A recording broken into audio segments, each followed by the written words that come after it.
नमस्कार RJD rutting channel को आपको स्वागत। नूतन पंचायत समिति गठन पाई दाबी कले पंचायतवासी 2024 साधारण निर्वाचन अनुष्ठित परे वर्तमान आगामी दिन में रही त्रिस्तरीय पंचायत निर्वाचन।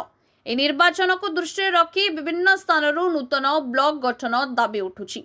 रायगढ़ ब्लॉक जेमादेई पेंठ और पिपिलीगुड़ा एवं काशीपुर ब्लॉक टिकिरी ठारे नूतन ब्लॉक गठन दाबी जोर धरी। सोमवार जिलापाल जुग्म अभियोग शुणाणी प्रकोष्ठ में 9टी पंचायतर सरपंच व आंचलवासी पिपिलीगुड़ा ठारे नूतन ब्लॉक गठन दाबी अतिरिक्त जिलापाल तथा भारप्राप्त जिलापाल निहार रंजन कंवर को भेटी एक दाबीपत्र प्रदान करिसेंती।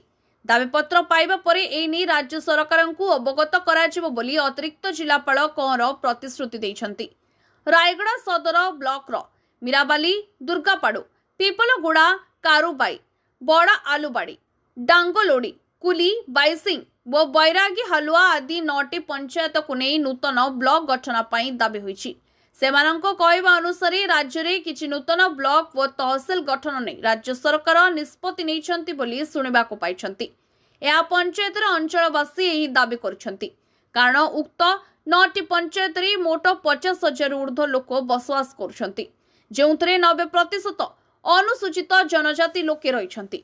वर्तमान अंचल को विभिन्न कार्य पई रायगढ़ ब्लॉक कार्यालय को आसीबाकू पड़ुछि। प्रत्येक ग्राम को ब्लॉक कार्यालय 45 किलोमीटर दूर आसीबाकू पड़ुछि। उक्त रास्ता रे नागबली नदी मध्य प्रभावित हेउछि।